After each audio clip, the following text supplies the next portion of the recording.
Kitchen भगवान जाओ जून का स्वर्ग में रिपोर्ट देना। स्वर्ग के न्यायालय की एक प्रसिद्ध कथा। नमस्कार दोस्तों, आज हम एक बेहद रोचक और गूढ़ कथा लेकर आए हैं जो चीन की प्राचीन पौराणिक कथाओं का हिस्सा है। इस कथा का नाम है किचन भगवान जाओ जून का स्वर्ग में रिपोर्ट देना। ये कहानी न केवल मनोरंजक है बल्कि इसमें जीवन का एक गहरा संदेश भी छिपा है। तो चलिए जानते हैं कि आखिर एक रसोई का देवता कैसे परिवारों का न्याय करता है और क्यों रोजाना के छोटे छोटे अच्छे कर्म बड़ी महत्व रखते हैं। जाओ जून कौन है? थोड़ा परिचय। चीन की लोक मान्यताओं में जाओ जून या जाओ गोंग एक रसोई के देवता है। उन्हें चूल्हे का देवता भी कहा जाता है। जाओ जून का काम घर परिवार के सदस्यों की हर दिन की गतिविधियों पर नजर रखना और साल में एक बार स्वर्ग में जाकर भगवान के सामने उनका हालचाल देना होता है। जाओ जून का मानना है कि जो परिवार सदाचार और प्रेम से भरा हो वो सुखी रहेगा और जो गलत रास्ते पर चले उसका हिसाब जरूर होगा। ये देवता हर परिवार के लिए एक तरह का निगरानी अधिकारी है जो चुपचाप चूल्हे के पास बैठे रहते हैं और पूरे साल परिवार की अच्छाइयों और बुराइयों को देखते हैं। इसीलिए लोग जाओ जून की पूजा करते हैं ताकि वो स्वर्ग को अच्छा रिपोर्ट दे सकें। क्या सच में एक रसोई का देवता घर का न्याय कर सकता है?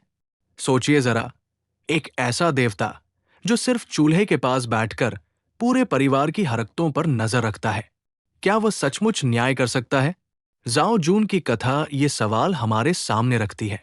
उनकी निगरानी सिर्फ खाने पीने तक ही सीमित नहीं, बल्कि वे परिवार के सदस्यों के व्यवहार, उनके आपसी संबंध, उनकी ईमानदारी और सदाचार को भी ध्यान में रखते हैं। चीन के लोक जीवन में हर साल नववर्ष के आसपास जाओ जून की मूर्ति या तस्वीर को जलाकर भगवान के दरबार में भेजा जाता है। माना जाता है कि वो स्वर्ग में अपने रिपोर्ट को प्रस्तुत करते हैं जिसमें वे परिवार की अच्छाइयों और बुराइयों का लेखा जोखा देते हैं। इसके बाद स्वर्ग के न्यायालय में फैसला होता है कि परिवार को किस प्रकार का फल मिलेगा। संघर्ष, कड़वी रिपोर्ट का खतरा। कहानी में सबसे बड़ी उलझन तब होती है जब जाओ जून के रिपोर्ट में बुरे कर्मों का जिक्र होता है। यदि परिवार के सदस्य झूठ बोलते हैं, लड़ाई झगड़ा करते हैं, आलस करते हैं या एक दूसरे से बुरा व्यवहार करते हैं तो जाओ जून की रिपोर्ट कड़वी हो जाती है। ऐसा रिपोर्ट मिलने पर परिवार को वर्ष भर कष्ट और दुर्भाग्य का सामना करना पड़ता है।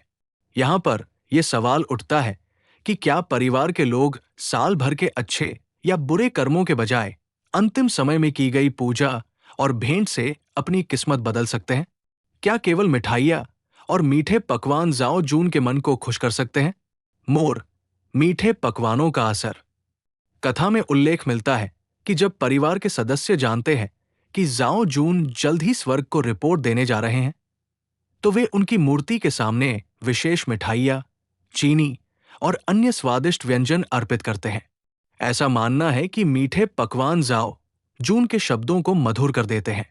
लेकिन क्या यह सचमुच असर करता है? यहां कहानी का बड़ा पार्ट सामने आता है। यदि परिवार पूरी साल बस इंतजार कर रहा हो कि रिपोर्ट से पहले कुछ मिठाइयां अर्पित कर दे तो ये जाओ जून को मूर्ख बनाने जैसा है। ऐसा केवल थोड़ी देर के लिए जाओ जून के शब्दों को नरम कर सकता है, लेकिन स्वर्ग के न्यायालय को यह धोखा नहीं देता। नैतिक शिक्षा, रोजाना के छोटे अच्छे कर्मों का महत्व। इस कथा की सबसे बड़ी सीख यही है कि रोजाना के छोटे छोटे अच्छे कर्म, सदाचार, प्रेम और ईमानदारी आखिरी समय के भोगविलास से कहीं ज्यादा प्रभावी होते हैं। जाओ जून का ये काम हमारे लिए एक संदेश है कि केवल दिखावा या आखिरी समय की पूजा से कुछ नहीं होता। जीवन में निरंतरता और सच्चाई की जरूरत होती है। असली जिंदगी में इसका महत्व। दोस्तों, हम सभी के जीवन में भी जाओ जून जैसा कोई न कोई निगरानी करता है। वो हमारा अपना दिल, हमारा खुद का विवेक है। ये कथा हमें याद दिलाती है कि हमें केवल त्योहारों और खास मौकों पर ही नहीं बल्कि हर दिन अपने व्यवहार में सुधार करना चाहिए। अगर हम अपने परिवार, मित्रों और समाज के प्रति दिन प्रतिदिन प्रेम और सम्मान दिखाएं तो हमारा जीवन खुशहाल होगा। निष्कर्ष। तो किचन देवता जाओ जून की ये कहानी हमें सिखाती है कि एक रसोई का देवता भी हमारे कृत्यों का लेखा जोखा रखता है। वो पूरे साल परिवार को देखता है और फिर न्याय करता है। केवल मिठाइयां अर्पित करना या आखिरी समय की पूजा करना पर्याप्त नहीं है।